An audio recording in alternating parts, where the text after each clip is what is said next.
Hi welcome to my channel. This is your Madhusudan.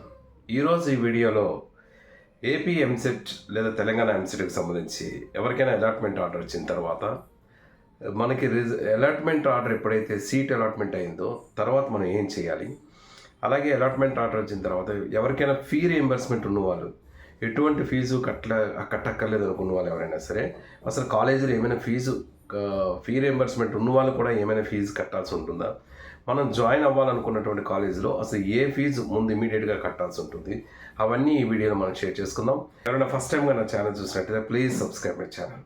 ఇక విషయంలోకి వెళ్దాం.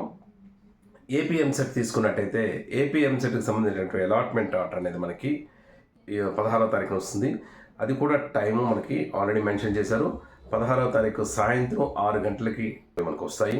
ఈవినింగ్ 6 o'clockకి మీకు అలాట్మెంట్ ఆర్డర్ వచ్చిన తర్వాత ముందు అలాట్మెంట్ ఆర్డర్ని డౌన్లోడ్ చేసుకొని అసలు ఏ కాలేజీ మీకు సీట్ వచ్చింది, ఏ బ్రాంచ్లో సీట్ వచ్చిందో ఒకసారి మీరు చెక్ చేసుకొని మీ డీటెయిల్స్ అన్ని చెక్ చేసిన తర్వాత మీరు చేయాల్సిన పని ఏంటంటే ఆ కాలేజీ, నేను గత వీడియోలో కూడా చెప్పాను, ఆ కాలేజీ మీకు నచ్చినా నచ్చకపోయినా ఆ బ్రాంచ్ ఇంట్రెస్ట్ ఉన్నా లేకపోయినా ముందు రిపోర్ట్ అనేది ఫిజికల్గా అవ్వాలి. ఫిజికల్గా రిపోర్ట్ అవ్వడం వల్ల మీకు అడ్వాంటేజ్ ఏంటంటే ముందు మీకు ఆ సీట్ అనేది కన్ఫర్మ్ అవుతుంది. అక్కడ కాలేజీలో మీకు సీట్ అనేది అక్కడ కన్ఫర్మ్ అవుతుంది. ఆ సీట్ అనేది ఉంచుకున్న తర్వాత మీకు సెకండ్ ఫేజ్ వచ్చిన తర్వాత సెకండ్ ఫేజ్లో వీలైతే ఈ బ్రాంచ్ కానీ కాలేజ్ కానీ నచ్చకపోతే సెకండ్ ఫేజ్లో మళ్ళీ మీరు అప్లై చేసుకోవచ్చు. ఒకవేళ సెకండ్ ఫేజ్లో మీకు ఏదైనా మళ్ళీ సీట్ వచ్చింది అనుకోండి, అప్పుడు ఆటోమేటిక్ ఈ ఫస్ట్ ఫేజ్లో వచ్చినటువంటి సీట్ అనేది క్యాన్సిల్ అయిపోతుంది. ఒకవేళ సెకండ్ ఫేజ్లో మీరు మళ్ళీ ఆప్షన్స్ పెట్టినా కూడా సెకండ్ ఫేజ్లో మీరు కోరుకున్న సీట్ రాకపోతే ఫస్ట్ ఫేజ్లో ఉన్న సీట్ అనేది మీరు రిపోర్ట్ అయ్యారు కాబట్టి ఖచ్చితంగా ఆ సీట్ మీకోసం ఉంటుంది. సో ఖచ్చితంగా ప్రతి ఒక్కరు కూడా రిపోర్ట్ చేయాల్సి ఉంటుంది. ఇది మనం గత వీడియోలో కూడా చెప్పాం, మరొకసారి రిమైండ్ చేస్తున్నాను. ఇకపోతే ఫీజు అనేది ఏమైనా కట్టాలా, మాకు ఫీ రియంబర్స్మెంట్ ఉంది, మేము ఎటువంటి ఫీజు కట్టక్కర్లేదు అని మీరు అనుకున్న వాళ్ళు ఎవరైనా ఉన్నట్టయితే ఒక్కసారి గమనించండి. ఫీ రియంబర్స్మెంట్ అనేది దేనికి చెందుతుందంటే కేవలం అది ట్యూషన్ ఫీజుకు మాత్రమే చెందుతుంది. సో ఒక కాలేజీకి ఒక మేజర్ ఫీజు, చాలా రకాల ఫీజెస్ ఉంటాయి. హాస్టల్ ఫీజు ఉంటుంది, ట్రాన్స్పోర్టేషన్ ఫీజు ఉంటుంది, సిఆర్టీ ఫీజెస్ ఉంటాయి, అక్రిడేషన్ ఫీజెస్ ఉంటాయి, వీటితో పాటు ట్యూషన్ ఫీజు ఉంటుంది. అయితే ఈ ఫీజెస్ అన్నింటిలో మేజర్గా లంసంగా ఎక్కువ అమౌంట్ కట్టాల్సింది ట్యూషన్ ఫీజే. సో కాలేజీకి ట్యూషన్ ఫీజు అనేది ఎక్కువగా ఎంత కట్టాలి అనేది ఆల్రెడీ గవర్నమెంట్ అనేది డిసైడ్ చేసి ఉంటుంది. ఇటువంటి ట్యూషన్ ఫీజు అనేది మాత్రం ఫీ రియంబర్స్మెంట్ వాళ్ళు కట్టక్కర్లేదు. కానీ రిమైనింగ్ ఫీజెస్ మాత్రం they have to pay the remaining fees.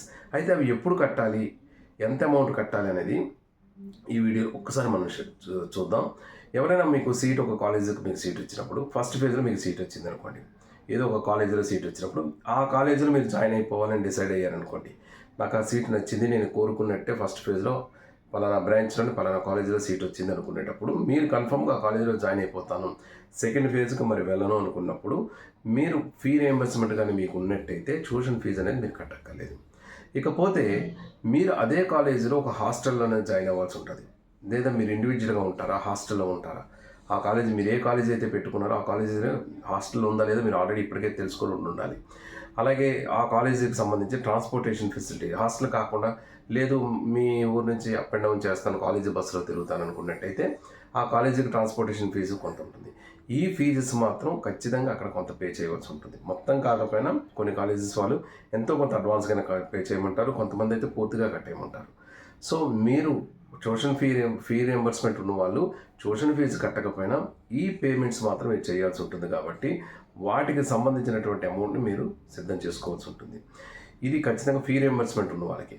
ఇక ఫీ రియంబర్స్మెంట్ లేని వాళ్ళు అదే కాలేజీ మీరు జాయిన్ అవ్వాలనుకున్నట్టయితే ట్యూషన్ ఫీజు అనేది మీకు విల్లింగ్ ఉంటే ఖచ్చితంగా కట్టుకోవచ్చు. బట్ ఏది ఏమైనా సరే మనకు ఫేజెస్ ఒకవేళ ఉండొచ్చు కాబట్టి సెకండ్ ఫేజ్ వరకు కానీ లేదా లాస్ట్ ఫేజ్ ఏ ఫేజ్ ఉంటే ఆ ఫేజ్ వరకు వెయిట్ చేసి మీరు కడితే మీకు మళ్ళీ మీరు అమౌంట్ కట్టేసిన తర్వాత నాకు ఈ కాలేజీ నచ్చలేదు, నేను సెకండ్ ఫేజ్కి మళ్ళీ వెళ్తానంటే మాత్రం మళ్ళీ కాలేజీకి కట్టిన అమౌంట్ మళ్ళీ బ్యాక్ చేయడం అనేది కష్టం. కాబట్టి వీలైనంత వరకు ఫీజు కట్టాల్సిన వాళ్ళు ఎవరైనా సరే కొద్దిగా ఆలోచించుకొని లాస్ట్ టైం వరకు కూడా వెయిట్ చేయడం బెటర్, అన్ని ఫేజెస్ అయ్యే వరకు. బట్ ఆ కాలేజీకి కన్ఫర్మ్గా నేను జాయిన్ అయిపోతాను అనుకుంటే మాత్రం హాస్టల్ ఫీజెస్ అనేది మాత్రం కట్టుకోవాల్సి ఉంటుంది. ఎందుకంటే హాస్టల్కి డిమాండ్ ఎక్కువ ఉంటుంది, దానికి మాత్రం మీరు సిద్ధపడాల్సి ఉంటుంది. అలాగే లేదు మేము ట్రాన్స్పోర్టేషన్ కాలేజీ బస్ ద్వారా వెళ్తాం అనుకున్నట్టయితే కాలేజీ బస్కి ట్రాన్స్పోర్టేషన్ ఫీజు అనేది పే చేయవలసి ఉంటుంది. ఇటువంటి ఫీజెస్కి సంబంధించి మాత్రం కొద్దిగా సిద్ధపడి ఉండాల్సి ఉంటుంది. ఇది దీనికి సంబంధించినటువంటి డీటెయిల్స్. ఇంకా దీనికి సంబంధించి మీకు ఏమైనా డౌట్స్ ఉన్నట్టయితే కామెంట్ బాక్స్లో షేర్ చేయండి, తప్పకుండా నాకు తెలిసిన ఇన్ఫర్మేషన్ మీకు ఇస్తాను. Thank you so much for your watching. This is your Madhusudan. Thank you.